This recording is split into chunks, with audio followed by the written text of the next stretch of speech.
If an aircraft is moving forward, we may call this the x direction, which is parallel to the ground, and this the y direction, which is the direction of gravity.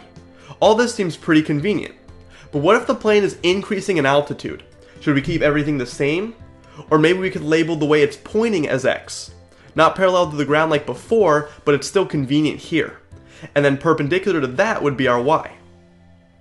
But also, our plane might be going in this direction even though the nose is pointing slightly higher. And this is something important to note. The plane doesn't always go in the direction it's pointing. In fact, you're just looking at a picture right now. For all you know, this plane is falling out of the sky while pointed slightly up. So don't get confused about this.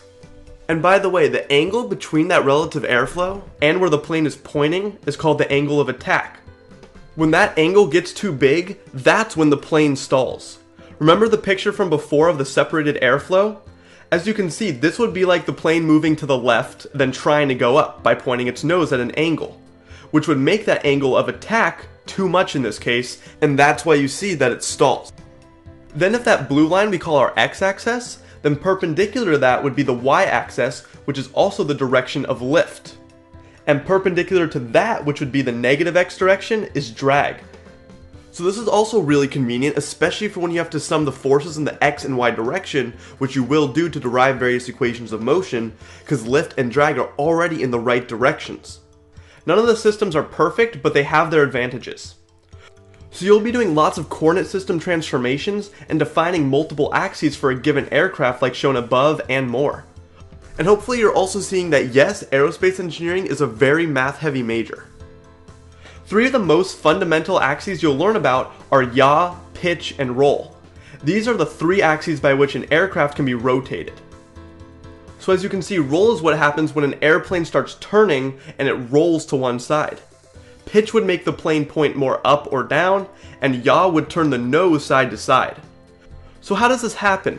Well, when a plane turns or rolls, the flaps on the wings move in opposite directions, causing air to push one up and one down, which causes a rolling motion. For yaw, a flap on the back or rudder turns side to side, providing a torque about the plane, allowing it to turn. And for pitch, the two flaps near the rudder are turned in the same direction, which will force the back either down or up, and therefore the nose to go up and down respectively. And thus you have three ways to rotate a plane. And guess what? It's the control systems that have to make sure these changes in direction are handled carefully. You don't want to turn the flaps too much or the plane will roll too far, which would obviously be a huge issue. If the flaps change the pitch too much, that could point the nose too high, which will increase the angle of attack, and that can cause the airplane to stall. The control system keeps these all in check. It's not like you have a rope attached to the flaps where you manually pull for these aircrafts you're seeing. There's an entire system that has to work just right. The control system is even used simply to drop those masks you see on planes. The system has an input of pressure from the cabin area and has to open the compartments immediately if pressure has changed too much. We also have unmanned aircraft, so obviously those need really good control systems as there's no direct pilot on the vehicle. One area of research being worked on is flexible wings, as in wings that can morph and change their shape during flight. This is being investigated by NASA as an example to greatly improve flight efficiency and performance. Control systems would be required to change the wings during flight as needed. Now you take very similar controls classes to an electrical engineer because this is a field they can go into as well. So if the controls aspect interests you the most, you could also choose electrical engineering and search for aerospace jobs.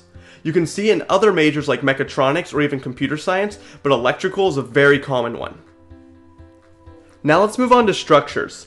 This is pretty much the same as it is for astronautical engineers. In fact, you may take the same required courses when it comes to structures.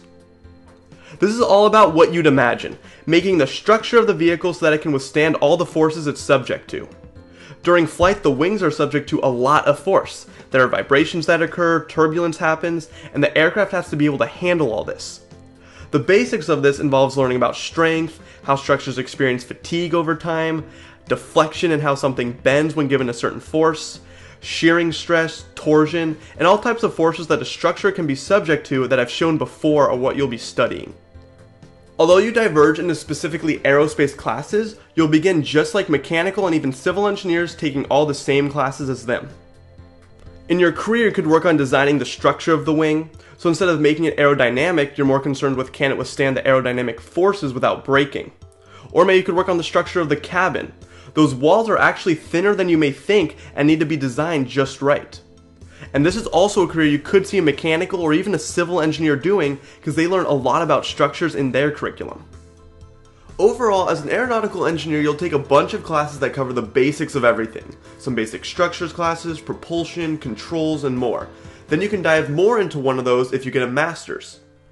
And there are more subfields I didn't talk about, like design, which is more about analyzing the aircraft as a whole and choosing the proper landing gear, what engine to use, the passenger cabin, and so on. More broad and less technical than some of the others. Or you could even have the option to take further materials science or engineering classes. I didn't mention this, but at supersonic speeds, the friction from the air molecules gets so intense that it can cause the aircraft to heat up to several hundred degrees Fahrenheit. A materials engineer may have to work on this and choose the materials that can handle those temperatures, but it's possible that an aerospace engineer could as well. And I'm going to end there. Remember, aeronautical engineering can encompass more than you may imagine when it comes to careers, so be sure to look into everything. If you like this video, don't forget to like and subscribe, and I'll see you all next time.